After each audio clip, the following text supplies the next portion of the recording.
पेश किए गए सभी सबूतों को तस्लीम करने से इनकार कर दिया था। इस फैसले से पहलू खान के अहले खाना में मायूसी है। इन्हें ऐसा महसूस हो रहा है जैसे पहलू खान को किसी ने नहीं मारा। हालांकि पहलू खान की मॉब लिंचिंग का वीडियो 2 साल पहले ही वायरल हो गया था और इस वीडियो की बुनियाद पर पुलिस ने सबूत जमा किए थे, लेकिन जिन लोगों को मुल्जिम बनाया गया था वो सब बरी कर दिए गए। उधर राजस्थान की गहलोत सरकार ने हाईकोर्ट में अपील के फैसले के साथ ही दोबारा जांच का हुक्म दे दिया है। एसआईटी के लिए भी कमेटी तश्कील दे दी गई है। इस बीच बीएसपी सुप्रीमो मायावती ने राजस्थान की कांग्रेस सरकार को आड़े हाथों लिया है। मायावती ने कहा कि कांग्रेस सरकार ने इस अहम मामले में लापरवाही से काम लिया। सवाल यह उठता है कि पहलू खान को आखिर किसने मारा? सरेआम कत्ल में भी कातिल का सुराग नहीं मिला। क्या कत्ल के पहलू को नजरअंदाज किया जा रहा है? आखिर पहलू खान को इंसाफ कब मिलेगा? आज प्राइम डिबेट में हम इन्हीं तमाम पहलुओं को समझने की कोशिश करेंगे, लेकिन सबसे पहले यह रिपोर्ट देखिए। राजस्थान का अलवर मॉब लिंचिंग मामला एक बार फिर सुर्खियों में है। दरअसल अलवर डिस्ट्रिक्ट कोर्ट के जरिए 14 अगस्त को पहलू खान मॉब लिंचिंग मामले के सभी 6 मुल्जिमीन को बरी कर दिया गया। अदालत के इस फैसले पर हैरानी का इजहार किया जा रहा है, क्योंकि पहलू खान को भीड़ ने सरेआम मार मार कर कत्ल कर दिया था और इस वारदात का वीडियो खूब वायरल हुआ था। मुजरिमीन को इस वीडियो में साफ तौर पर देखा जा सकता था। केस में सभी मुल्जिमीन को निचली अदालत से बरी किए जाने पर पहलू खान के अफराद खाना ने मायूसी का इजहार किया है। हाई कोर्ट जाऊंगा भी तो हूँ तो है भी भरोसा धक्का हो जाए। जो हमें उम्मीद थी वो उम्मीद हमें नहीं मिली। अब हमारा कहना यही है कि अब हम आगे जाएंगे, हाई कोर्ट में जाकर अपील करेंगे। उधर राजस्थान की गहलोत सरकार ने निचली अदालत के फैसले को हाई कोर्ट में चैलेंज करने के फैसले के साथ ही मामले की दोबारा जांच का हुक्म दिया है। बीएसपी सुप्रीमो मायावती ने राजस्थान की कांग्रेस सरकार को आड़े हाथों लिया है। मायावती ने कहा कि कांग्रेस सरकार ने इस अहम मामले में लापरवाही से काम लिया। इस मामले पर प्रियंका गांधी ने ट्वीट किया है। उन्होंने अपना रद्द-ए-अमल जाहिर करते हुए कहा है कि निचली अदालत का फैसला चौंकाने वाला है। कांग्रेस लीडर पीएल पुनिया ने पहलू खान केस पर कहा कि तमाम मुल्जिमीन को बरी किया जाना हैरानकुन है। देखिए, पहलू खां का मामला सब जुडिस है, न्यायालय के विचाराधीन है, लेकिन उसमें भी जिस तरीके से कांग्रेस पार्टी ने राजनीति करी वो भी जाहिर सी बात है, उसमें भी तुष्टिकंड साफ नजर आता है। इस घटना से तो ये साबित है साफ तौर पर कि पूरे तरीके से सरकार लापरवाह थी, निकम्मी थी, नाकाम थी और इस तरीके की घटनाओं को रोकने के लिए किसी तरीके की उनकी मंशा नहीं थी। हरियाणा के जिला नूह के रहने वाले पहलू खान को अलवर में हिंदू तंजीमों से वाबस्ता और मुबैना गौरक्षकों ने मार मार कर कत्ल कर दिया था। मॉब लिंचिंग के इस वाकये के खिलाफ पूरे मुल्क में एहतजाजी मुजाहरे हुए और कई सामाजिक कारकुनान और तंजीमों ने इस तरह के वाकये की शदीद अल्फाज में मजम्मत की थी। इस बीच राजस्थान में सरकार बदली और कांग्रेस ने इक़्तिदार संभाला। सभी को उम्मीद थी कि पहलू खान को इंसाफ मिलेगा, लेकिन कोर्ट के हालिया फैसले से पहलू खान के अहले खाना को मायूसी हुई है। सवाल ये बाकी रह गया कि पहलू खान को आखिर किसने मारा? सरेआम कत्ल में भी क्यों नहीं मिला कातिल का सुराग? क्या कत्ल के पहलू को किया जा रहा है नजरअंदाज? आखिर पहलू खान को कब मिलेगा इंसाफ? Bureau report, news 18 Urdu. तो आज प्राइम डिबेट में हम इसी को समझने की कोशिश करेंगे कि आखिर अलवर मॉब लिंचिंग मामले के जो पहलू हैं वो इतने उलझते क्यों चले जा रहे हैं। अब जाहिर सी बात है, सवाल यह भी उठ रहा है कि आखिर पहलू को मारा किसने? पहलू का कातिल कौन है? जब पहलू का कत्ल हुआ है तो जाहिर सी बात है कि कातिल जरूर कोई ना कोई होगा, लेकिन क्या वाकई में हमारी जांच एजेंसी और सरकार की और पुलिस इंतजामिया की सर्दमहरी की वजह से आज तक कातिल का पता नहीं चल सका और पहलू को इंसाफ नहीं मिल सका? आज प्राइम डिबेट में हम इसी को समझने की कोशिश करेंगे कि जब पहलू का कत्ल हुआ है तो आखिर कातिल कौन है। कुछ खास मेहमान मेरे साथ जुड़ गए हैं इस डिबेट में चर्चा के लिए। बहुत जल्दी अपने मेहमानों का आपसे तारुफ करा देता हूं। मेरे साथ मनीष पारीक साहब, स्पोक्स पर्सन है बीजेपी के, मेरे साथ जुड़े हुए हैं। आशु मोंगिया साहब प्रेसिडेंट हैं गौ रक्षा सेना के, वो भी मेरे साथ जुड़ गए हैं। शुएब सिद्दीकी साहब एडवोकेट हैं, आप भी मेरे साथ जुड़े हैं। इनके अलावा रिजवान खान साहब स्टेट प्रेसिडेंट हैं एसडीपीआई राजस्थान के, वो भी मेरे साथ जुड़ गए हैं। कुछ देर में कांग्रेस से लीडर भी हमारे साथ इस डिबेट में जुड़ेंगे। अपने तमाम मेहमानों का बहुत इस्तकबाल और बहुत वेलकम करता हूं। मैं सबसे पहले शुएब सिद्दीकी साहब आपसे ही मैं शुरुआत करना चाहूंगा, क्योंकि आप कानून के जानकार हैं, कानून को अच्छे से जानते हैं। जाहिर सी बात है कि अदालत के फैसले के अगेंस्ट हम लोग नहीं जा सकते। अदालत ने जो फैसला दिया है उसका हम एहतराम करते हैं, एहतराम लाजिम हमारे ऊपर। लेकिन सवाल यह उठ रहा है शुएब सिद्दीकी साहब कि जो कुछ सरेआम हुआ, जो कुछ कैमरे में कैद हुआ, और जब पहलू का कत्ल हुआ है तो कातिल जरूर होगा, कहीं ना कहीं इस कोर्ट के फैसले पर सवाल जरूर खड़े होते हैं।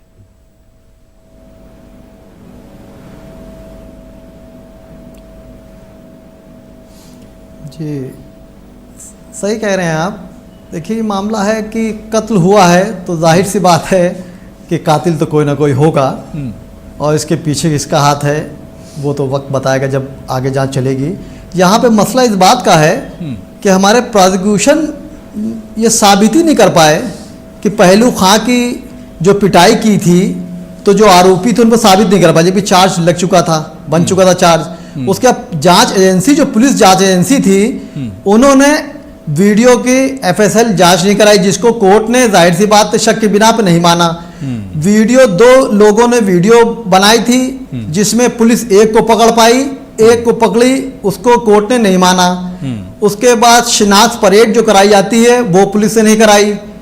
तो ये बहुत कमजोर पहलू जो सामने आते रहे, इस बिना पे ये चीज कोर्ट को लगा कि ऐसा नहीं है। अब कोर्ट करती क्या है, देखिए कोर्ट का मामला ये है कि वो कोर्ट का मामला क्या सबूत पे ही मामला होगा। बिल्कुल, उनको सबूत लगे। इसके पीछे आप देखिए मेडिकल रिपोर्ट जो आई है, मेडिकल रिपोर्ट में भी उन्होंने कहीं पर दर्शाया नहीं है कि मॉब लिंचिंग का मामला है। न प्रोसिक्यूशन ये साबित कर पाए मॉब लिंचिंग का मामला है, आपने कुछ दिखाया नहीं।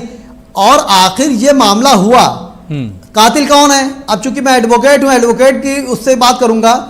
इसमें जांच एजेंसी ने बहुत लापरवाही करी है। और मैं बताता चलूं, रमेश सिंह जो इसके आयु थे, जो जांच कर रहे थे, उन पे भी बहुत सख्ती से लापरवाही के इल्जाम लगे हैं। तो ये सब पहलू ऐसे हो रहे हैं कि जिससे शक के बिना पे ये मामला हो रहा है। अब इनके पास जिस तरह सरकार ने कह दिया है कि मैं जाऊंगा, अब इसमें जो है सेक्शन 372 सीआरपीसी जो प्रोवाइड करता है कि ये अपील में जाएं।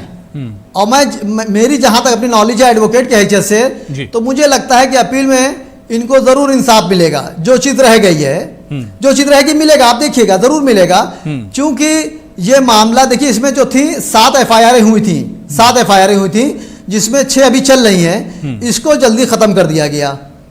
और 9 आरोपी थे जिसमें 6 बरी कर दिए गए, 3 जो कि नाबालिग बच्चे थे उनके मामले चल रहे हैं। तो इसमें लापरवाही तो बहुत हुई है। ये मामला पूरे भारत में बहुत तेजी से चल रहा है। इसको अब जैसे कुछ लोग कह रहे हैं कि सियासी कुछ नहीं है। कांग्रेस ने फौरन उस पर कहा कि मैं जो उसकी जांच कराऊंगा, बल्कि आदेश कर भी दिए जांच के, उन्होंने कर दिए हैं। तो मैं चाहता हूं कि किसी को इंसाफ। देखिए अगर कत्ल हुआ है, मॉब लिंचिंग हुई है, ये सबको लग रहा है। और मेरा भी अब चूंकि कोर्ट का ऑर्डर है, मैं आई एम एडवोकेट, इसलिए इस पे कोई टिप्पणी अदर्स नहीं कर सकता हूं। लेकिन कत्ल हुआ है, मॉब लिंचिंग, अब उसमें पुलिस ने देखिए कि इतनी चोटें दिखाई, बताया अटैक हो गया। ऐसे कैसे अटैक हो जाएगा? तबरेज का मामला भी ऐसे ही था, इतना मारा गया था लेकिन कहा कि अटैक पड़ गया। तो ऐसा नहीं है, क्योंकि कोर्ट किसी चीज में बंदिश में रहता है, उनको सबूत चाहिए। सबूत कौन देगा? जांच देगी, प्रोसिक्यूशन देगा, जांच अधिकारी देंगे, एसआईटी देगी। जब इन्हीं लोग की जांचें कमजोर होंगी, अब किसके दबाव में इन्होंने जांचें कमजोर करी, ये तो पहलू आगे है। लेकिन मुझे जहां तक उम्मीद है एज ए एडवोकेट, क्योंकि मैंने भी इसको सर्वे देखा, 2 साल पुराना इस मामले में लापरवाही हुई है, कहीं ना कहीं लापरवाही जरूर हुई है। क्योंकि एक चीज हम बहुत अच्छे तरह से जानते हैं कि पूरा मामला बीजेपी की सरकार के वक्त में हुआ था, फिर बीच में सरकार बदली और कांग्रेस की सरकार आई, तो कहीं ना कहीं पूरे मामले में घालमेल जरूर नजर आता है। मैं रिजवान साहब आपके पास आना चाहूंगा, रिजवान खान, क्या वाकई में आपको लगता है जी, कि जिस जी, तरह से ये मामला जी, 2017 जी, का जी, मैं है, मुकम्मल बात बीजेपी कर लूं। के सरकार के वक्त ये पूरा मामला था, लेकिन बीच में ये मामला क्योंकि चल रहा था और उसी बीच सरकार बदल गई, क्या इस चीज का भी फर्क पड़ा? क्या इस चीज की भी लापरवाही हुई इस पूरे मामले में? सरकार बदलने की वजह से भी इस मामले पर फर्क पड़ा? रिजवान खान साहब।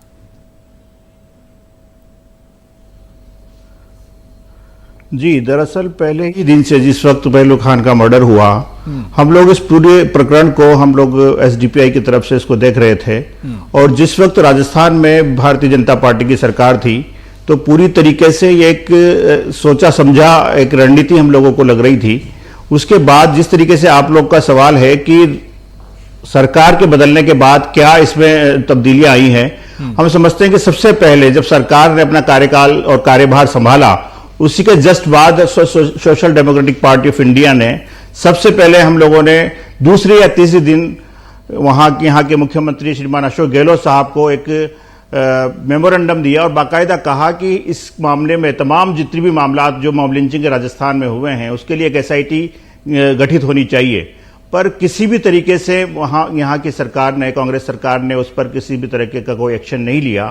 और पूरे इस प्रकरण में जहां से अब तक, क्योंकि इसमें कई सारी चीजें हैं, हर पहलू पे पूरी तरीके से पुलिस की एक लापरवाही है, यहाँ जांच अधिकारी की एक लापरवाही है, सरकार की अपनी एक लापरवाही है। पूरी तरीके से इसमें सब लोगों को संलिप्त इसमें देखा जा सकता है। क्योंकि अगर सरकार इसमें समय रहते हुए अगर चेत जाती तो मैं समझता हूं कि इस तरीके का कोई फैसला मुल्जिमान के हक में नहीं आता और मैं समझता हूं कि पहलू खान के परिवार को न्याय मिल गया होता। बिल्कुल। मनीष पारिक जी, सवाल बार बार यही उठता है कि इस पूरे मामले में शुरू से ही लापरवाही हुई, क्योंकि जिस वक्त ये पूरा मामला मनीष जी हुआ उस वक्त बीजेपी की सरकार थी। क्या वाकई में सच्चाई यही है कि इस मामले को उतना महत्व नहीं दिया गया, उतनी अहमियत नहीं दी गई जितना बड़ा ये मामला था, और इस पूरे मामले को शुरू से ही दबाने की कोशिश की गई? मनीष जी,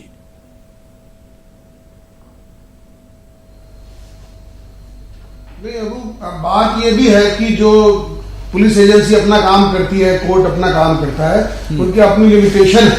लेकिन ये बात सही कह रहे हैं रिजवान भाई कि अगर जब इन्होंने बात डिमांड कर ली थी प्रॉपर टाइम पे, उस समय एसआईटी नहीं बनाई गहलोत साहब ने, तो उस समय अगर हो जाता तो कुछ न्याय मिलता परिवार को।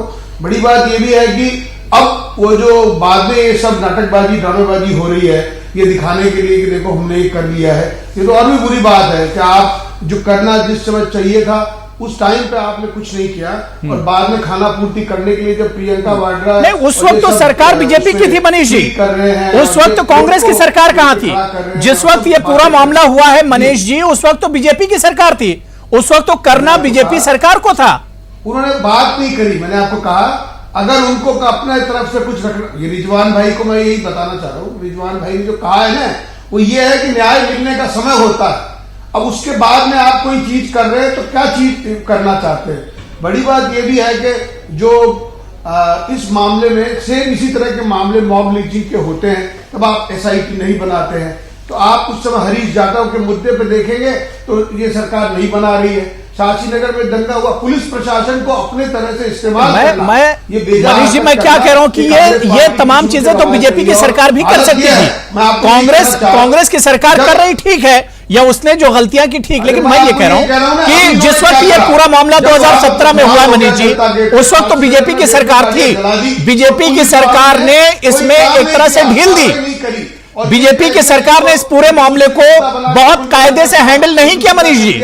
तो मैं ये कहना चाहता हूं कि सरकार को ये देखना चाहिए कि जो लोग जिम्मेदार हैं, अबू भाई बड़ी बात ये है कि जो 150 गाड़ियां तोड़ दे, 5-7 मकानों में घुस के लोगों को पीट आए, 3 मकानों में आग लगा दे और उसके बाद में किसी 151 में 2-5 लोगों को गिरफ्तार करके भगा दे, तो ये कोई बात हुई? जब कानून व्यवस्था अपने हाथ में लेने का ट्रेंड ये तो आप अब की बात कर रहे हैं मनीष जी। मनीष जी बात को देखिए, घुमाइए मत। आप किनको मनीष पारिक जी बात को घुमाइए मत। मनीष पारिक सुन लीजिए, मनीष पारिक सुन लीजिए, बात को घुमाइए मत। मनीष पारिक मैं क्या कह रहा हूं? मनीष मैं क्या कह रहा हूं? मनीष आप मुझे सुन पा रहे हैं या नहीं? मनीष आप मुझे सुन पा रहे हैं या नहीं? मर गया मनीष आप मुझे सुन पा रहे हैं? तब 300 तो नहीं, पहले खामोश हो जाइए, पहले खामोश हो जाइए। मैं क्या कह रहा हूं, मेरी बात सुन पा रहे हैं या नहीं?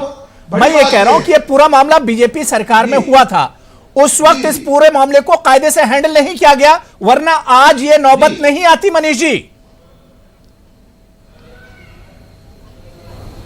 अरे बबू भाई, वो तो एसपी करता है, डीवाईएसपी करता है, अच्छे अफसर लगा दिए हैं और इन अफसरों को अपना काम करना चाहिए। जो नहीं करेंगे वो जेल जाएंगे, बात खत्म हो गई। इसमें बीजेपी क्या करेगी? एक बात। दूसरी बात जो मैं अभी की बात नहीं कर रहा हूं, जब ये पूरा मामला हुआ था उस वक्त की बात कर रहा हूं। फैसला सुनाया है मनीष जी, जब ये पूरा मामला, जब ये घटना हुई थी उस वक्त की बात कर रहा हूं। 2017 में वसुंधरा राजे की सरकार थी, बीजेपी की सरकार थी। लेकिन इसमें सरकार क्या करेगी? ये जो सरकार मॉब लिंचिंग के नाम पे, लॉ एंड ऑर्डर तो सरकार के ही हाथ में होता है। लॉ एंड ऑर्डर से जुड़ा हुआ ये पूरा मामला है मनीष जी, और लॉ एंड ऑर्डर सरकार के ही हाथ में होता है। कानून में है, लॉ एंड ऑर्डर सरकार के हाथ में होता है। जी भाई वही कह रहा हूं, ऐसा लॉ एंड ऑर्डर अब नेट बंद करके बैठे हैं 15 दिन से। आप बताओ, मैं यही कहना चाहता हूं, अगर पुलिस की नाकामी की यह फितरत है कि 10 दिन से नेट बंद कर दो, बात खत्म हो गई। मुकदमे कौन सी धारा में दर्ज कर रहे हैं? 151 में गिरफ्तार कर रहे हैं, आदमी का सर फूट गया। नहीं, आप पहलू खान के मामले पर बात ही नहीं कर रहे हैं। आप पहलू खान के मामले पर बात ही नहीं कर रहे हैं मनीष जी, आप तो इधर उधर की बातें कर रहे हैं। गिरफ्तार करें, उल्टी सीधी धारा लगा रहे हैं वहां पे। ठीक है, मैं आशु मुंगिया जी आपके पास आऊंगा। मनीष जी बात असल में पहलू खान की कर ही नहीं रहे। मैं आशु मुंगिया जी आपके पास आना चाहूंगा। आशु मुंगिया जी, जो फैसला कोर्ट से आया, जाहिर सी बात है कि कोर्ट ने जो फैसला दिया उसके अगेंस्ट हम नहीं जा सकते, कोर्ट का हमें एहतराम करना है। लेकिन आशु मुंगिया जी, सवाल ये उठ रहा है कि जब पहलू खान का मर्डर हुआ है, सरेआम गुंडों ने उसे मारा है, गौरक्षकों ने मारा है, तो सवाल ये उठता है कि आखिर फिर कातिल कौन है? आशु मुंगिया जी, ये तो सवाल उठता है। तो गौरक्षक गुंडे नहीं है, आपको मैं ये बात से क्लियर कर दूं कि गौरक्षक गुंडे नहीं है अभी तक। और दूसरी चीज कि अभी ये जो डिबेट चल रही है ये कि भारतीय जनता पार्टी की सरकार थी तो उन्होंने शायद सॉफ्ट कॉर्नर दिखाया और ऐसा हुआ वैसा हुआ। मैं पहली बात तो माननीय अदालत का जो फैसला आया उसका स्वागत करता हूं। दूसरी चीज कि भारतीय जनता पार्टी ने किसी को कोई सॉफ्ट कॉर्नर नहीं दिया हुआ। झारखंड के अंदर में भारतीय जनता पार्टी की सरकार के अंदर में कॉर्नर नहीं देते तो इस तरह के वाकये बार-बार आशु मुंगिया जी नहीं होते। तो ये नहीं है कि वाकये बार-बार नहीं होते आशु मुंगिया जी। अगर सख्ती की गई होती, सख्त कदम उठाया गया होता आशु जी, तो इस तरह के वाकये बार-बार नहीं होते, चाहे राजस्थान हो, चाहे यूपी हो, चाहे झारखंड हो। मैं आपको एक चीज बता दूं कि मैं यहां पर कांग्रेस या समाजवादी पार्टी या बीजेपी किसी का पक्ष लेने के लिए नहीं बैठा हुआ हूं। मैं जो सच्चाई है वो बता रहा हूं आशु मुंगिया जी। सच्चाई है तो सच्चाई तो माननीय अदालत ने दिखा दिया अपने फैसले के अंदर में। जिनको फंसाया गया था, जिनको गौरक्षक कह के, जिनका मीडिया ने बहुत ज्यादा शोर मचाया था, हंगामा किया था, माननीय अदालत ने दिखा दिया कि वो निर्दोष है, बरी कर दिया। नहीं, मैं फिर आशु मुंगिया जी सवाल वही उठ रहा है, फिर आखिर कातिल है कौन? जब पहलू खान मर गया। एक सेकंड, ये अब पुलिस को ढूंढना है कि कातिल कौन हैगा। जिनको पुलिस ने चार्ज फ्रेम कराया, जिनको ले गई कोर्ट के अंदर में, सारा ट्रायल चला, कोर्ट ने उनको निर्दोष पाया, उनको बरी कर दिया। तो कातिल है कौन? ये तो पुलिस की जिम्मेवारी है, पुलिस देखे कौन है कातिल। नहीं, अब सवाल तो लेके आना चाहिए। कातिल को सरेआम मर्डर हुआ है, करे इस मामले की जांच। सरेआम मर्डर हुआ है और 2 साल तक पूरा जो वीडियो है वो लगातार वायरल हो रहा है। उसके बाद अगर कातिल नहीं मिलेगा तो जाहिर सी बात है कि सवाल तो उठना लाजमी है आशु मुंगिया जी। वो वीडियो कहां से जेन्युइन हुआ? जब माननीय अदालत ने ही नहीं माना उस वीडियो को, तो वीडियो तो कुछ भी बना के कुछ भी डाल दिया जाए तो क्या दिक्कत है? लेकिन माननीय अदालत ने तो नहीं माना, एफएसएल जांच तो नहीं हुई, ये तो नहीं बताया जा रहा कि वीडियो जेन्युइन था। कोर्ट ने तो क्लियर मना कर दिया कि जांच ही नहीं हुई वीडियो की। वीडियो को एविडेंस के तौर पे नहीं लिया कोर्ट ने। ठीक है, इस बीच मेरे साथ मसूद हाशमी साहब सामाजिक कारकुन हैं, सोशल वर्कर हैं, वो भी मेरे साथ जुड़ गए। मसूद हाशमी, आपका भी बहुत इस्तकबाल और वेलकम। मसूद जी, डिबेट में हम सिर्फ यह समझने की कोशिश कर रहे हैं कि जब पहलू खान का मर्डर हुआ है, पहलू खान मारा गया है, तो आखिर उसका कातिल कौन है? यह एक मुअम्मा बनता जा रहा है। तमाम पहलू आप इस मामले के देख लीजिए कि इसी पर आकर रुक जाते हैं कि आखिर कातिल कौन है। मसूद साहब, देखिए, हिंदुस्तान में हम मुसलमानों को, दलित को, पिछड़े तबके को बहुत ज्यादा उम्मीद थी कोर्ट से, और हम कोर्ट को समझते थे कि ये न्याय का, इंसाफ का मंदिर है। लेकिन बदकिस्मती से पिछले तकरीबन 5 साढ़े 5 सालों के अंदर जो कोर्ट के डिसीजन आ रहे हैं उससे हम लोगों का कोर्ट पे से एतमाद उठता चला जा रहा है। एक कुत्ते को एक आदमी ने अपनी बिल्डिंग पे से नीचे फेंका, पुलिस ने एविडेंस पे के तौर पे उसकी वीडियो जज साहब को दिखाई और जज साहब ने उसको 3 महीने की सजा दे दी। और यहां यह बात हो रही है कि वो जो वीडियोस जो दिखाई जा रही हैं, जो स्टिंग ऑपरेशन किया है, वो स्टिंग ऑपरेशन को भी नहीं माना जा रहा, वीडियोस को नहीं माना जा रहा, वो जो कातिल हैं वो खुद कह रहे हैं कि हमने कत्ल किया है, उसको नहीं माना जा रहा। यहां हमारे दोस्त कह रहे हैं कि गौरक्षा गुंडे नहीं है। प्रधानमंत्री जब तालकटोरा स्टेडियम में भाषण करते हैं तो वो कहते हैं कि कुछ गुंडे गौ रक्षकों के भेष में आके माहौल को खराब कर रहे हैं, निजाम को खराब कर रहे हैं। तो हमें ये बात माननी होगी कि गौ रक्षा के नाम पे गुंडागर्दी हो रही है। हमें ये बात माननी होगी कि कोर्ट पे जो हमें एतमाद था, कोर्ट उसके उस तरह काम नहीं कर रहा। हमें यह बात माननी होगी कि पुलिस और प्रशासन जिसकी जिम्मेदारी है कि जो क्राइम किया है उस क्राइम को वो जस्टिफाई करेंगे, किस तरह किया गया उसकी इन्वेस्टिगेशन करें।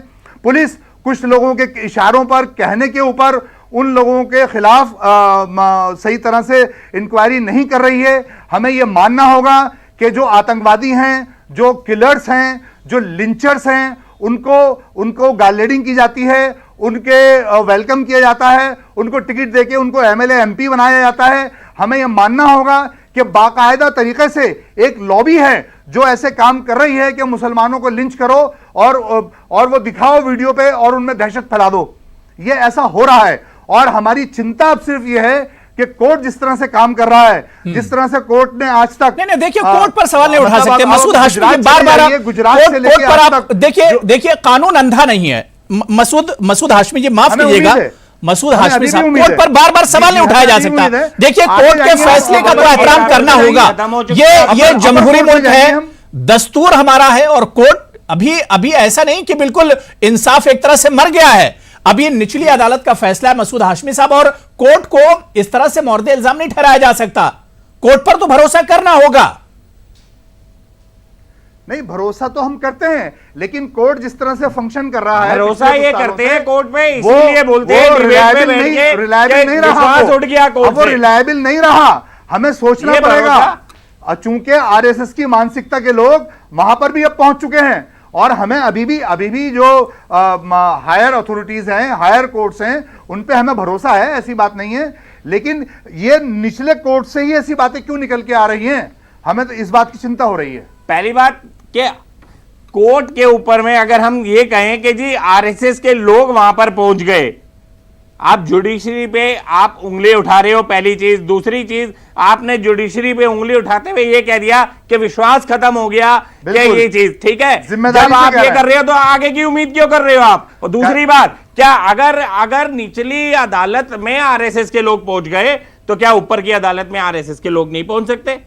आप मुझे ये बता दीजिए। उसी को रोक रहे हैं, उसी को रोकेंगे आप। जुडिशरी पर तो उंगली नहीं उठाई जा सकती है, अदालत पर उंगली नहीं उठाई जा सकती है हाशमी साहब। और जाहिर सी बात है कि नाउमीद होने की जरूरत नहीं। और निचली अदालत का मामला अभी हाईकोर्ट में मामला जाएगा, फिर सुप्रीम कोर्ट में जाएगा। तो मेरे ख्याल से कोर्ट का जो फैसला उस पर सवाल नहीं उठना चाहिए। कोर्ट के फैसले पर सवाल नहीं उठना चाहिए।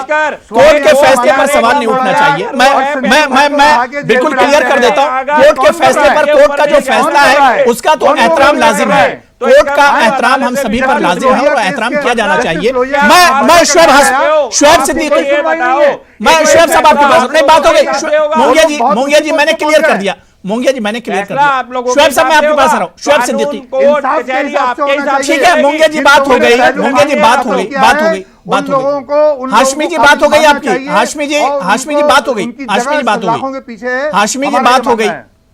बात हो गई। मैं शुएब सिद्दीकी आपके पास आना चाह रहा हूं। शुएब साहब, अब आखिर जब निचली अदालत ने इस तरह का फैसला दिया, हालांकि राजस्थान की अदालत ने फिर से इसमें जांच कराने का हुक्म दिया है, क्या कुछ आगे हो सकता है जब इस तरह के मामलों में निचली अदालत में इस तरह का फैसला आता है और इस फैसले को आगे अपील किया जाता है, मतलब हायर कोर्ट में, तो क्या कुछ उसमें होता है? मुंगिया साहब सुन लीजिए, आशु मुंगिया सुन लीजिए, खामोश हो जाइए, खामोश हो जाइए। शुएब सिद्दीकी साहब, मेरा सवाल अगर सुन पाए तो जवाब आतंकवादी दीजिए। का लेवल तुम लोग लगाना चाहते हो। आतंकवादी तो नहीं, देखिए भाई, दोनों शायद नोएडा स्टूडियो में दोनों की आवाज डाउन कर दीजिए। मैं शुएब सिद्दीकी की आवाज दीजिए, शुएब सिद्दीकी जवाब दीजिए, शुएब सिद्दीकी। हाई कोर्ट से सुप्रीम कोर्ट शर्म आपको आनी और हाई कोर्ट में आप अपील कई कर सकते हैं, तो ये मामला मंजरेआम पे आएगा। तुम्हारे हाथ में, इसमें तुम इल्जाम ये लगाते हो। अरे आप चुप हो जाए तो मैं अपनी बात कह दूं। अरे भाईजान आप चुप हो, अपनी बात कह दूं। मैं आप चुप हो जाए तो मैं अपनी बात कह दूं। देखिए वो डिबेट का कोरम। अरे हाशमी साहब एक सेकंड, इस तरह से नहीं होता। अरे हाशमी साहब एक सेकंड, मैं अपनी बात कह दूं। दूसरे को सुनिए, मैं अपनी बात कह दूं। हाशमी साहब रिक्वेस्ट कर रहा हूं, आशु मुंगिया जी आपसे भी रिक्वेस्ट है। जी, और जी। हाशमी जी आपसे जी, भी। जी। शुएब सिद्दीकी बात कंटिन्यू कीजिए, कंटिन्यू कीजिए। जी जी जी जी जी जी जी देखिए ऐसा है कि चूंकि निचली अदालत का फैसला आया है, तो अदालत का मैं समझता हूं हर इंसान सम्मान करता है। लेकिन चूंकि एक शक की बिना पे सबको यह है कि आखिरी मामला क्या है। लोअर कोर्ट ने ये दिया है यहाँ पे सेक्शन 372 सीआरपीसी में प्रोविजन है कि आप अपील में जाएंगे। चूंकि जाना भी उनको हाई कोर्ट ऑर्डर करता, उससे पहले वहां की हुकूमत ने खुद आदेश दे दिए हैं कि जांच कराई जाए। इसमें सबसे बड़ा पहलू देखिए ये है कि ये लोअर कोर्ट फिर हाई कोर्ट फिर सुप्रीम कोर्ट। लेकिन मसला यहां पर यह है कि जरा सी मैं बात थोड़ी सी अलग हट के कहूंगा एडवोकेट की। उस वक्त हुकूमत थी बीजेपी की, बीजेपी की हुकूमत थी। जांचों में बहुत हेर फेर किया गया है। आप देखिए जो वीडियो मंजरेआम पे आया है उसको भी कई तरह से किया गया, उसकी जांच नहीं कराई गई है और मेडिकल रिपोर्ट गलत आई है। इसलिए कोर्ट को लगा कि ऐसा मामला नहीं है। लेकिन आप देखिएगा अपील में जाएंगे और हाई कोर्ट डायरेक्शन देगा। और मेरी गुजारिश है आपके चैनल के माध्यम से कि जिन लोगों ने जांच की है, चाहे वो अस्पताल की मेडिकल रिपोर्ट हो, चाहे पुलिस जांच हो, चाहे हमारे प्रोसिक्यूशन साहब हैं जो नहीं साबित कर पाए, जो उनके सामने था, होगा। आप देखिएगा कातिल कहीं ना कहीं है और कहीं ना कहीं किसी नजर में है। मैं चाहता हूं हिंदुस्तान में सबको इंसाफ मिलना चाहिए, सबको इंसाफ मिलना चाहिए। यहाँ पे सबसे बड़ी बात यह है, लोग कह रहे कांग्रेस ये कर रही है, हम यहाँ पे कांग्रेस के उस पर नहीं बात कर रहे हैं। मैं बात कर सर एक सेकेंड, मैं चाह रहा हूं कि जिन लोगों ने हाईकोर्ट से, मैं चाहूंगा कि हाईकोर्ट में जब अपील करें तो उसमें जो भी एडवोकेट रहे, जिन लोगों ने जांचें की हैं, उनको जरूर घेरे में लें कि आपने जांच कैसे ये यहां पे सबमिट की। मेरी गुजारिश आपके माध्यम से, आप देखिएगा उनको इंसाफ जरूर मिलेगा, क्योंकि पूरा हिंदुस्तान को इस बात पे शक है कि बाइज्जत बरी कैसे कर दिए गए। मैं रिजवान खान आपके पास आना चाहूंगा। शुरू से ही एसडीपीआई ने इस पूरे मामले को काफी सपोर्ट किया था और इस मामले में काफी प्रोटेस्ट भी किया था राजस्थान में और इसके अलावा हिंदुस्तान के दूसरे हिस्सों में। मैं रिजवान खान सिर्फ इतना समझना चाह रहा हूं कि जिस तरह से अब जब पहलू खान का मामला आता है तो बीजेपी और कांग्रेस और सियासी सब बातें होने लगती हैं, क्या वाकई में जो सियासत है उसका भी एक बड़ा अमल दखल अब इस पूरे मामले में हो गया है, जिसकी वजह से पहलू खान को इंसाफ नहीं मिल पा रहा है? रिजवान साहब। जी जी जी अबू साहब, ये पहले दिन से, जिस दिन से पहलू खान का मर्डर हुआ है और बाकायदा इसमें पूरी तरीके से पहले दिन से इस चीज का राजनीतिकरण हुआ है। बीजेपी की सरकार उस वक्त थी और जब पहलू खान का मर्डर हुआ और पूरे हिंदुस्तान नहीं पूरे दुनिया के अंदर जब लोगों के अंदर इस बात को फैली और पहला एक राजस्थान के अंदर मॉब लिंचिंग का मामला था, उसी वक्त जो तत्कालीन गृह मंत्री गुलाब चंद कटारिया और जिस वक्त सीआईडी सीबी की जो इन्वेस्टिगेशंस थी, उन्होंने उसमें दखलंदाजी करके उसमें बाकायदा दखलंदाजी की और वहां से उन 6 मुल्जिमान के नाम को हटाने के लिए एक प्रेशर उन लोगों ने बनाया। उन जो 6 मुल्जिमान जो पर्चा बयान के तहत जो पहलू खान ने सबसे पहले, जिस वक्त पहलू खान को अस्पताल में जब वो उसको बहुत घायल अवस्था में था और उसको मारने का पूरा वीडियो हमने पूरी तरीके से पूरी दुनिया ने देखा है और उस वीडियो को बार बार अगर हम निकाल के देखें तो उसमें से एक एक मुलजिम को पहचाना जा सकता है।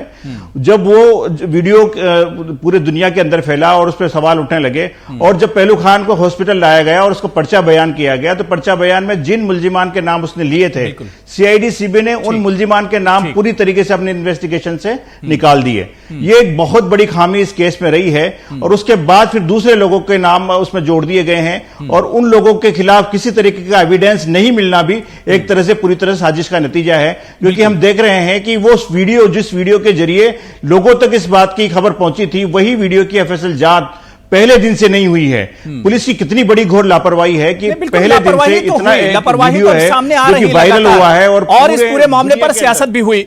इस बीच मेरे साथ सलमान निजामी साहब कांग्रेस लीडर हैं, वो भी डिबेट में जुड़ गए, लेकिन क्योंकि कमर्शियल ब्रेक पर मुझे जाना है, यहां पर छोटा सा ब्रेक लूंगा। सलमान निजामी साहब, ब्रेक के बाद आपसे ही मैं शुरुआत करूंगा, लेकिन फिर भी सवाल यह रह जाता है कि आखिर पहलू खान के मामले में कातिल कौन है, यह अब तक पता क्यों नहीं चला? कातिल बेनकाब आखिर क्यों नहीं हो सका? फेलियर कहां पर रह जाता है? और सवाल यह भी उठ जाता है कि आखिर पहलू के कत्ल के अनछुए पहलुओं पर किसी नतीजे पर सरकार या इंतजामिया अब तक क्यों नहीं पहुंच सका है? इस पर भी हम बात करेंगे। छोटे से ब्रेक के बाद फौरन हाजिर होते हैं। तो प्राइम डिबेट पे आज हम बात कर रहे हैं अलवर मॉब लिंचिंग मामले की, जहां पर पहलू खान का कत्ल एक मामला बनता जा रहा है कि आखिर पहलू खान का जब कत्ल हुआ है, सरेआम पहलू खान को मारा गया है, तो पहलू खान का कातिल कौन है और आखिर पहलू खान और उनके अहले खाना को इंसाफ कब मिलेगा? इसी पर आज हम प्राइम डिबेट में बात कर रहे हैं। कुछ खास मेहमान मेरे साथ जुड़े हुए हैं। ब्रेक के बाद सलमान निजामी साहब, मैं आपसे ही शुरुआत करना चाहूंगा। सलमान निजामी साहब, कहा जा रहा है कि इस पूरे मामले में राजस्थान की कांग्रेस सरकार ने बड़ी लापरवाही बरती और यह इल्जाम मायावती ने भी लगाया है कि कांग्रेस सरकार ने लापरवाही बरती, वरना पहलू खान और उनके घर वालों को इंसाफ मिल चुका होता। सलमान निजामी साहब। सर, ये मामला जो है बहुत पुराना था और इस वक्त चार्जशीट जो है वो बहुत पहले फाइल की गई थी, लेकिन राजस्थान सरकार की सबसे बड़ी उपलब्धि ये है कि उन्होंने लेजिस्लेशन में एक कानून पास किया कि मॉब लिंचिंग के खिलाफ कानून आया और वहाँ के सीएम ने यह एश्योर किया है कि वो अपील फाइल करेंगे और स्टेट गवर्नमेंट जो है वो पहलू खान का केस लड़ेगी। तो एक उम्मीद की किरण यहाँ से दिखती है, क्योंकि जो आज जुडिशरी है, एजेंसीज हैं, ये सारी कंट्रोल्ड बाय बीजेपी सरकार है। इस वक्त सीबीआई हो, चाहे ईडी हो, चाहे आईटी हो, चाहे जुडिशरी हो, ये सब कंट्रोल्ड है सेंट्रल गवर्नमेंट में। तो कांग्रेस सरकार से एक उम्मीद है कि अगर ये ऐसा फैसला आया है, लेकिन वहां के चीफ मिनिस्टर अशोक गहलोत जी, उन्होंने एक आश्वासन दिया है। उन्होंने हाल ही में एक बिल लाया था जो वहां की लेजिस्लेशन ने पास किया है, और जो कानून अब बना है उसमें मॉब लिंचिंग का जो है कार्रवाई होगी, सजा होगी और फाइन भी रखा है उसमें। और उन्होंने एश्योर किया है कि स्टेट गवर्नमेंट जो है अब पहलू खान का केस लड़ेगी। और ये माहौल जो है ये मैं आज नहीं तो कांग्रेस के ही सरकार में तो पहलू खान के नाम, सलमान निजामी साहब आपकी सरकार ने तो पहलू खान और पहलू खान के नाम चार्जशीट में डाल दिए थे गौ तस्करी को लेकर। ये तो कांग्रेस की सरकार में हुआ है, इसके लिए भी बीजेपी जिम्मेदार है क्या? नहीं, वहां के सीएम साहब ने परसों ही कानून लाया था, वहां पर बिल लाया। पूरी तरीके से कांग्रेस सरकार के इसमें पूरी तरीके से लापरवाही रही है और कहीं से भी वो इस मसले में सीरियस नहीं रही है। मुस्लिम्स को हमेशा उन्होंने कटघरे में रखा है। सिर्फ वोट लेकर कांग्रेस पार्टी सिर्फ मुसलमानों के वोट लेती है और इस तरीके से मुसलमानों को सड़क पर मरने के लिए छोड़ देती है। जिस तरीके से इस पूरी घटना का हम लोगों ने पूरी तरीके से इस घटना के बारे में जैसे ही सरकार को हमने आगाह किया, उसके बाद सरकार ने कोई कदम ही नहीं उठाया। ये कांग्रेस के लिए पैरवी करना और कांग्रेस की इस तरीके से तारीफ करना, जब वहां पर उनके खिलाफ सबूत ही नहीं आएंगे, रिजवान किस काम आएगा? जिस तरीके के राजस्थान सरकार जो एक नहीं बिल्कुल जिस तरीके का कानून जब राजस्थान गवर्नमेंट बना रही है, जब सबूत ही नहीं है, सबूत ही एक आदमी के खिलाफ साबित नहीं होते हैं, तो ये कानून किस काम का आने वाला है? ये बताइए। अपील होगी ना, रीइन्वेस्टिगेट किया जाएगा ना केस को। जब सरकार वहां की इस पे अपील फाइल करेगी ना, आप वहां बैठ के सिर्फ राजनीति करेंगे? आपने तो हर मुसलमानों के ऊपर अपील की जरूरत ही नहीं थी, अपील की जरूरत ही नहीं थी, अपील की जरूरत ही नहीं थी। जो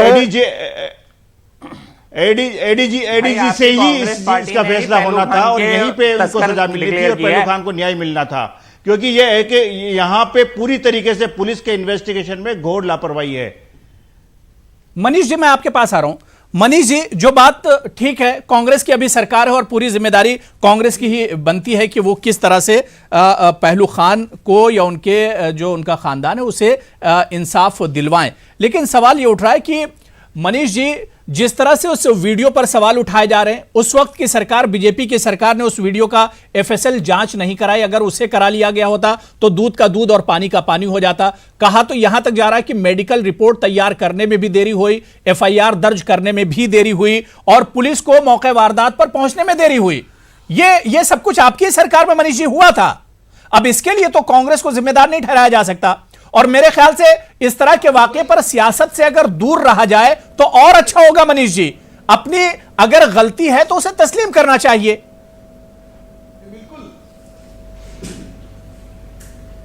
बेशक इससे दूर रहना चाहिए, लेकिन मैं तो ये कह रहा हूं कि ये जो कांग्रेस के प्रवक्ता कह रहे हैं कि जो जुडिशरी है वो बीजेपी से प्रभावित है, ये गलत बात है। अभी ये बात बिल्कुल कोई नहीं मानेगा। ये वकील साहब बैठे हैं, इनसे पूछो। जुडिशरी पर तो सवाल नहीं उठा सकते, जुडिशरी पर, अदलिया पर सवाल नहीं उठाया जा सकता। दूसरी बात रेप केस में, उन्नाव रेप केस में सुप्रीम कोर्ट को यूपी सरकार पे भरोसा नहीं था, लेकिन राजस्थान में इंसाफ दिलाने के लिए राजस्थान सरकार ने गोली नहीं मारी, बरी हो गए। उस समय करा कि वो इफेक्टिव आदमी थे, इसलिए इनको जुडिशरी ने बरी कर दिया। ये गलत बात है।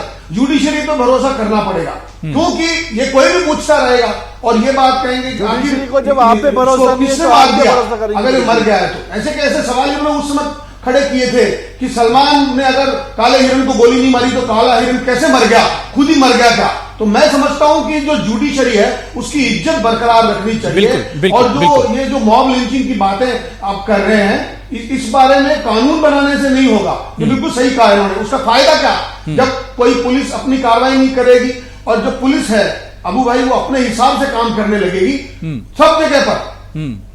सर, अखलाक के कातिलों को स्टेट ऑनर दिया इनके विधायकों ने, और ये इंसाफ की बात करते हैं। नहीं तो उसमें देखिए जुडिशरी का उसमें रोल नहीं। सलमान निजामी साहब, वो तो जो सरकार ने किया वो सारी चीजें तो देखिए सरकार ने की है, उसके लिए तो जिम्मेदार सरकार है। मैं मसूद हाशमी साहब, ठीक है, बात हो गई मनीष जी, बात हो गई, सलमान निजामी साहब बात हो गई। मैं मसूद हाशमी जी आपके पास आ रहा हूँ, बात हो गई।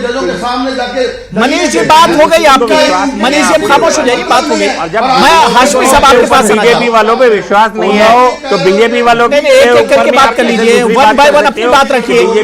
मैं बार बार रिक्वेस्ट कर रहा हूँ, वन बाय वन अपनी बात रखिए, ताकि डिबेट से कुछ समझ में आना चाहिए, कुछ निकल कर आए। मुंगेर जी मैं आ रहा हूँ आपके पास, मुंगेर जी मैं आपके पास आ रहा हूँ। मैं मनीष जी बात हो गई।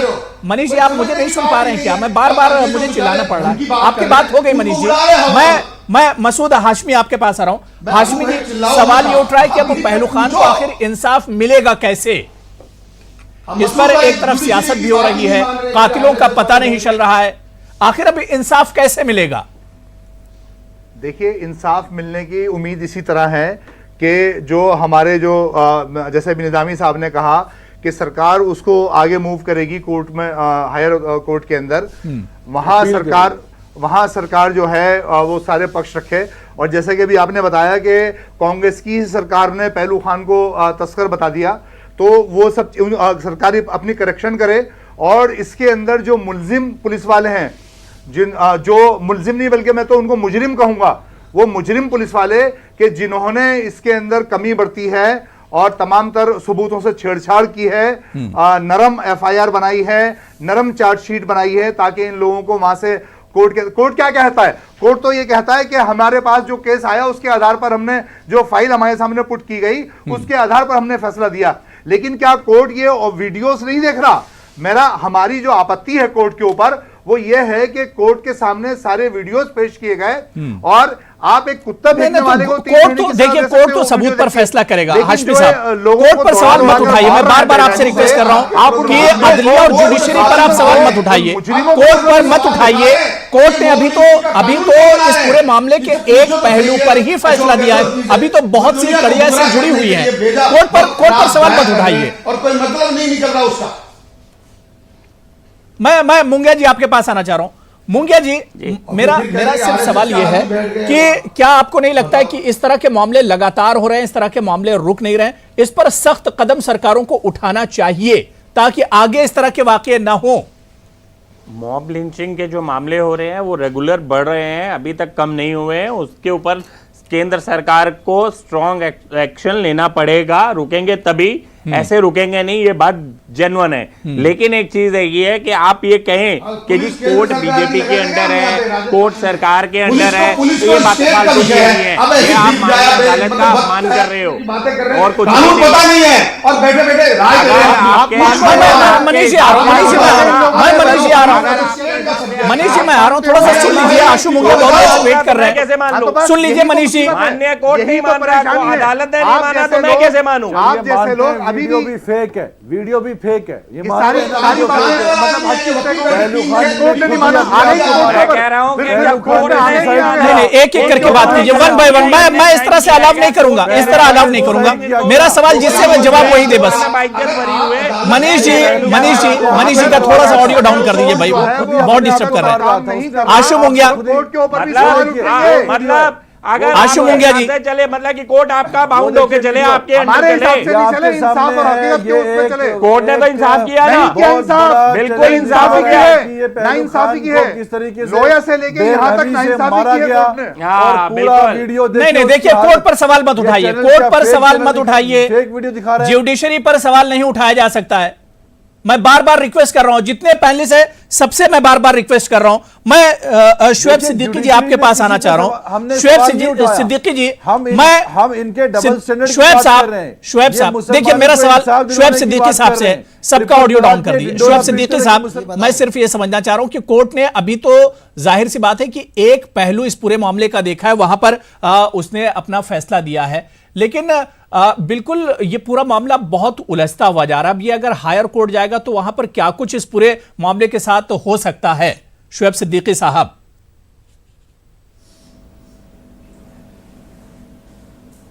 देखिए ऐसा है, कोर्ट पर कोई उंगली नहीं उठानी चाहिए और यह हकीकत है। हमारा अभी से मामले आप देखिए, एक सेकंड, अरे एक सेकंड, मसूद हाशमी, बात मुकम्मल कर लीजिए भाईजान। सुन लीजिए आप लोग। अरे मैं किसी बीच में नहीं बोलता हूँ, सुन लीजिए, मैं किसी के बीच में नहीं बोलता हूँ, तो आप भी मेरी बात सुन लें, मैं भी सुन लीजिए। एज एडवोकेट हूँ मैं, पार्टी मैं किसी पार्टी डिबेट नहीं होता जिस तरह आप लोग लड़ रहे हैं, चिल्ला रहे हैं।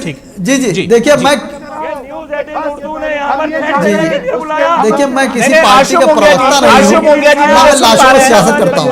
मसूद हाशमी, देखिए इस तरह डिबेट नहीं होता। सुन लीजिए, अरे भाईजान सलमान निजामी साहब सुन लीजिए, आप लोग सुन लीजिए, मैं आ रहा हूं, मैं सबके पास आ रहा हूं, मैं सबके पास आ रहा हूं। आशु मुंगिया जी, हाशमी जी और सलमान निजामी साहब सुन लीजिए, सुन लीजिए आप लोग। अरे अभी आ जाओ। देखिए इस तरह डिबेट नहीं होता, कुछ समझ में नहीं आएगा, हमारे नाजरीन को कुछ समझ में नहीं आएगा, व्यूअर्स को कुछ समझ में नहीं आएगा इस डिबेट के बारे में। बहुत सेंसिटिव मामला है, बहुत अहम इशू है।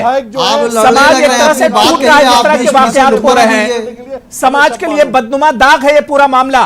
जो इस तरह के वाकयात हो रहे हैं, सरेआम किसी का कत्ल कर दिया जाता है, कानून हाथ में ले लिया जाता है, कानून का कोई डर नहीं है, और आप लोग इस तरह के सेंसिटिव इशू पर, इस तरह के हसास मामले पर टीवी में बैठकर सिर्फ लड़ाई करते हैं, इधर उधर की बातें करते हैं, ये बात अच्छी नहीं है। आशु मुंगिया जी, आप खामोश हो जाइए। हाशमी जी, मैं फिर से वार्न कर रहा हूं, मैं अलाउ नहीं करूंगा, मैं बिल्कुल अलाउ नहीं करूंगा। खामोश हो जाइए। ठीक है, शुएब साहब बात कंटिन्यू कीजिए, कंटिन्यू कीजिए। देखिए ऐसा है, जी वो रुके तो मैं अपनी बात मुकम्मल करूं। नहीं, आप बात कंटिन्यू बात टोक देते हैं, बात मुकम्मल। भाई ऑडियो डाउन कर दीजिए वहां का।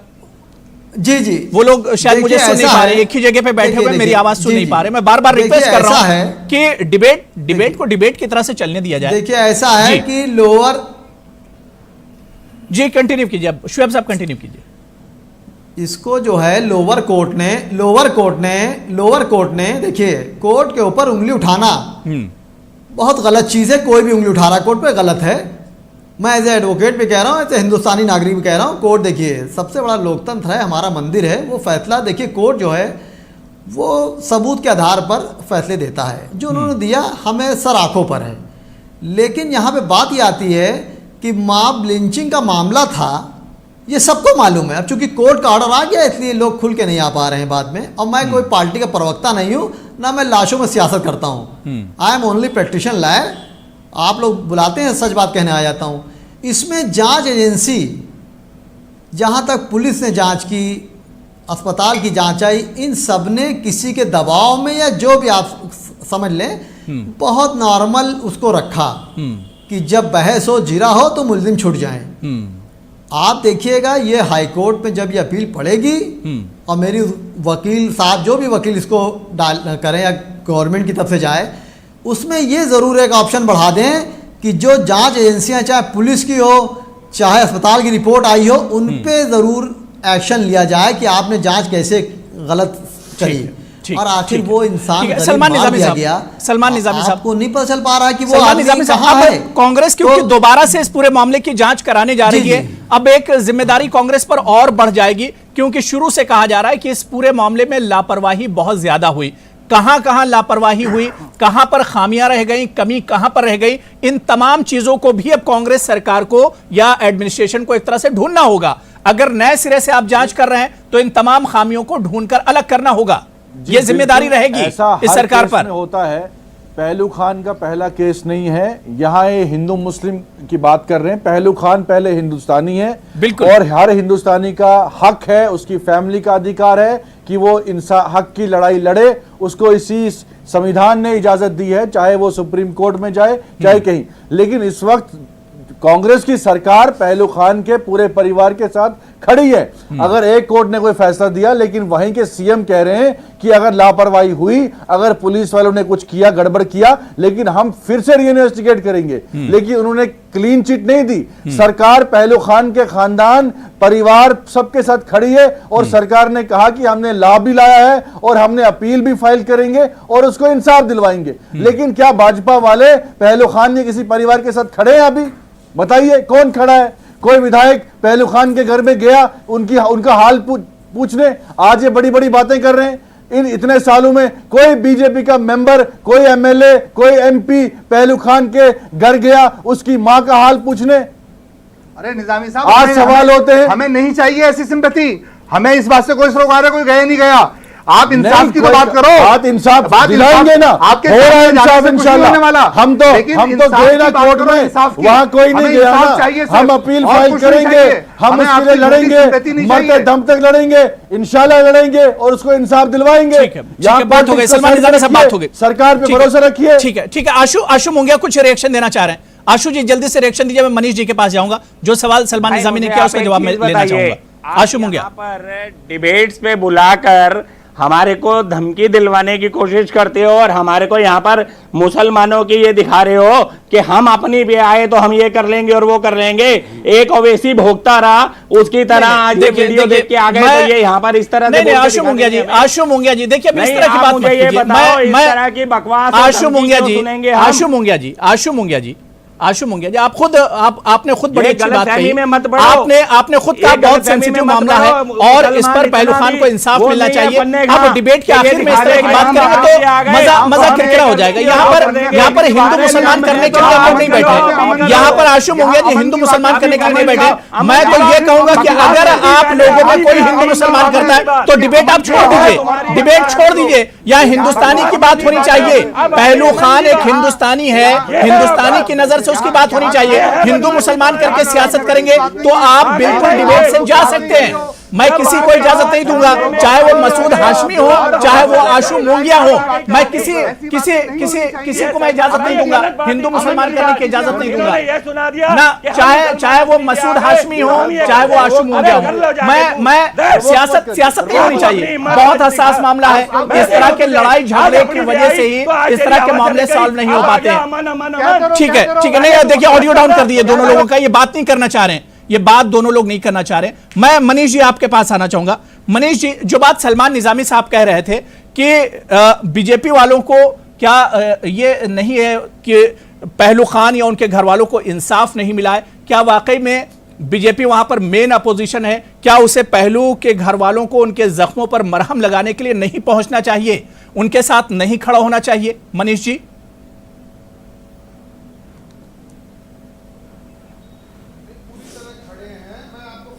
यही पता नहीं कांग्रेस के प्रवक्ता को कि वहां एमएलए कांग्रेस पार्टी का है। अब वो जो एमएलए है वही जाएगा कांग्रेस पार्टी वाला। मैं इसलिए कह रहा हूं कि ये कह रहे हैं कि बीजेपी का कोई एमएलए गया ही नहीं। अरे महाशय, बीजेपी का एमएलए है ही नहीं वहां। अब वो कांग्रेस का एमएलए है तो वही जाएगा, एक बात। दूसरी बात, अगर वो जा रहा है तो कोई सर्टिफिकेट लेने जा रहा है, बनाना हो ये लग रहा है। अभी जब सर आप क्या बात कर रहे हैं, आपका एमपी भी वहां का था, एमएलए भी वहां का था, आपको पता नहीं है किस बीजेपी के एमएलए को भेजना भी मत। आप कांग्रेस की बात करिए, घोषित कर दिया है कि वो तस्कर था पहलू खान, और तस्करों के घर में जाने की जरूरत नहीं। जब मैं बोलने लगता हूं तो आप बीच में बोलने लगते हैं। हमारे यहाँ पे तो कांग्रेस के प्रवक्ता आते ही नहीं है, एब्सेंट रहते हैं। तो मैं ये कहना चाहता हूं, आप अपनी बात को शांति से कहें, वो अलग बात है, कोई माने या नहीं माने, लेकिन सबसे बड़ी बात है कि जुडिशरी सबसे ऊपर है, उसका रसूख कोई फर्क नहीं पड़ता है। कोई ये बात नहीं कहना चाहिए कि वो उस पर बीजेपी से इफेक्टेड हो गई है वो, और ये इसलिए मैं आपको कह रहा हूं, ये इसका मादा ही खत्म हो जाता है। जो आदमी है उसको न्याय मिलना चाहिए, इसमें कोई दो राय नहीं है। जो वीडियो है उसकी एफएसएल होनी चाहिए। और मैं ये कह रहा हूं, अब इसके खिलाफ एसआईटी बैठ गई है, जांच होगी, दूध का दूध पानी का पानी हो जाएगा। लेकिन इस बिना पे ठीक है, बात हो गई मनीष जी, बात हो गई, बात हो गई, बात गलत हुआ, ठीक है, अब ठीक अच्छा हो जाएगा। तो ठीक है, मैं रिजवान खान आपके पास आना चाहूंगा। कांग्रेस ने एसआईटी तश्कील दे दी है, एसआईटी सेटअप कर दी है, क्या लगता है कि अब इंसाफ मिलने की कुछ उम्मीद बढ़ेगी? कुछ उम्मीद है, इंसाफ मिलेगा पहलू खान और उनके घर वालों को? बहुत मुबारक, मुझे बहुत मुबारक, बहुत अच्छा कांग्रेस का एक कदम है, इसको मैं मानता हूं। पर मुझे ये जो जिस तरीके से देरी से जिस तरीके से कदम उठाया गया है, ये क्या लोगों में एहसास कराने की बात है कि सिर्फ कांग्रेस ही न्याय दिला सकती है? और इससे पहले जिस तरीके से पूरे मामले को जिस तरीके से एक रुख की तरफ मोड़ा गया है, पहले ही दिन से जिस तरीके से पहलू खान का जिस वक्त उसकी पोस्टमार्टम रिपोर्ट 2 हॉस्पिटल से निकल के आई है और दोनों हॉस्पिटल की पोस्टमार्टम रिपोर्ट अलग अलग है, तो पूरी तरीके से इनके जो जितने भी सबूत हैं उनको नष्ट करने की पूरी कोशिश की गई है। और उनके तमाम जिस पोस्टमार्टम रिपोर्ट में पहले कहा गया था कि पहलू खान की मौत ज्यादा रक्तस्राव से और फसली टूटने से हुई है, दूसरी जो रिपोर्ट है उसमें कहा गया है कि हार्ट अटैक आने से पहलू खान की मृत्यु हुई है। यह एक हास्यास्पद बात है कि अगर किसी आदमी को इतना मारा जाए कि वो घायल होके और वो मरने जैसी पोजीशन में आ जाए, तो वो कुछ भी हो सकता है, उसकी फसलियां भी टूट सकती है, उसके हार्ट अटैक भी हो सकता है, सब कुछ हो सकता है। पर पूरी तरीके से इन्वेस्टिगेशन को प्रॉपर वे में नहीं ले जाकर सिरे से जांच कराने का ऐलान किया है राजस्थान की कांग्रेस सरकार ने, एसआईटी भी सेटअप की गई, बाकायदा एक टीम बना दी गई। क्या वाकई में अब इंसाफ मिलेगा? अब दूध का दूध और पानी का पानी इस पूरे मामले में होगा? मसूद हाशमी जी, मैं मुबारकबाद देता हूं। अगर ऐसा है तो, अगर ऐसा इंसाफ मिलने की अगर उम्मीद है तो मैं मुबारकबाद देता हूं। मुझे ऐसा नहीं लगता बात पूरी हो गई। जिस तरीके से पूरे मामले में जिस तरीके से देरी की गई है, मसूद हाशमी नहीं मैं बात कह रहा हूं, जिस तरीके से देरी की गई है पूरे मामले में, 6 या 7 महीने 8 महीने निकाले हैं, बात हो गई। रिजवान साहब इतने लेट कांग्रेस के जमाने में लिंचिंग नहीं हुई, और यह ऐसा नहीं है कि बीजेपी की सरकार आने के बाद से लिंचिंग हो रही है, ऐसा पहले से चलता चला आ रहा है। और कांग्रेस भी बहुत ज्यादा इसके अंदर हमारी नजरों में शक की निगाह में रही है। लेकिन सबसे बड़ी बात, जैसे कि मैंने पहले कहा, कि हमें कोर्ट से हिंदुस्तान के मुसलमान को, दलित को, पिछड़ों को, जो मासूम और मजलूम लोग हैं, उनको सिर्फ कोर्ट से ही उम्मीद थी। और कोर्ट आजकल जिस तरह के डिसीजन दे रहा है उससे हमारी चिंताएं बढ़ रही हैं। तो अब हमारी उम्मीद ये है, अब हमारी बार-बार वही बात आप रिपीट कर रहे हैं। देखिए, मैंने पहले ही साफ कर दिया था कि कोर्ट पर, जुडिशरी पर सवाल मत उठाइए। मैं मुंगिया साहब, ठीक है, बात हो गई। मसूद साहब बात हो गई, मुंगिया साहब इंसाफ मिलेगा। ठीक है, मुंगिया साहब, क्या आपको नहीं लगता है कि जिस तरह से पहलू खान का पूरा मामला हुआ था, सरेआम मार दिया गया था, कानून लोगों ने अपने हाथ में ले लिया गया था, क्या आपको नहीं लगता है कि लोगों के दिलों से कानून का डर निकल चुका है? इस वजह से अब इस पूरे मामले में एक सख्त फैसला आना चाहिए और वाकई में दूध का दूध और पानी होना चाहिए। यह वक्त की जरूरत है, वरना आप समझ सकते हैं फिर हालात कैसे हो जाएंगे अगर ऐसे ही चलता रहा। मुंगिया साहब, मानता हूं कानून का डर लोगों के दिलों से नहीं गया, इसीलिए यह कहना गलत है कि लोगों के दिलों से कानून का डर खत्म हो गया है। ऐसा नहीं है। आप झारखंड का केस ले लो, मॉब लिंचिंग का, उसमें डबल उम्र कैद की सजा भी हुई है। तो ऐसा कहना गलत हैगा कि नहीं जी कानून का डर खत्म हो गया या लोग ऐसे इसीलिए आ रहे हैं और सड़कों पे आके मारपीट कर रहे हैं, ये गलत बात हैगी। ठीक है, और जो ये चीज है, मैं पहले भी कहा है, मैं अभी भी कहता हूं, माननीय अदालत का जो फैसला है उसका मैं स्वागत करता हूं। और दूसरा, कांग्रेस पार्टी के डिक्लेरेशन के बाद भी आज मैं ये कहता हूं, मैं पहले भी डिबेट में समीर अब्बास भाई होते थे यहां पर, जी, मैं तब भी यही कहता था कि पहलू खान तस्कर है, तो उन समय में लोगों को दिक्कत थी। आज कांग्रेस सरकार खुद बोल चुकी है, एडमिट कर चुकी है कि पहलू खान तस्कर था। ठीक है अच्छा, सलमान निजामी साहब, अब कांग्रेस पर एक जिम्मेदारी, जो मैंने इससे पहले सवाल किया था कि एक नजीर यहां पर कायम होगी अगर सख्त कदम सरकार की तरफ से उठाया जाता है, हायर कोर्ट में पूरा मामला जाता है, एसआईटी सेटअप हुई है, तो एक नजीर कायम करने का मौका है कांग्रेस के पास तो है ना। बाकी राज्यों में जहां एक कातिल को रिसेप्शन दिया जाता है, कातिल को जेल में अंदर जाके उससे आशीर्वाद लिया जाता है, लेकिन राजस्थान सरकार में अगर कातिलों के खिलाफ लगता है कि भाई यहां कोर्ट ने फैसला सही नहीं दिया है, लेकिन राजस्थान सरकार इस वक्त कांग्रेस की है, उन्होंने एसआईटी भी बिठा दी और हर केस में अगर लोअर कोर्ट में फैसला नहीं हुआ पक्ष में, फिर हाई कोर्ट में जाता है, हाई कोर्ट के बाद सुप्रीम कोर्ट है, ऐसे चलता है ना केस। तो हमने जिम्मेदारी ली है और अपील भी फाइल करेंगे। जाहिर सी बात है कि राजस्थान सरकार के पाले में तरह से गेंद है, वो इस पूरे मामले को किस तरह से ट्रीट करती है देखना बहुत अहम होगा। बहुत बहुत शुक्रिया सलमान निजामी साहब मेरे साथ जुड़ने के लिए, आशु मोंगिया साहब, मसूद हाशमी जी, इनके अलावा मनीष पारिक जी, रिजवान खान साहब और शुएब सिद्दीकी, सभी का बहुत बहुत शुक्रिया प्राइम डिबेट में जुड़ने के लिए।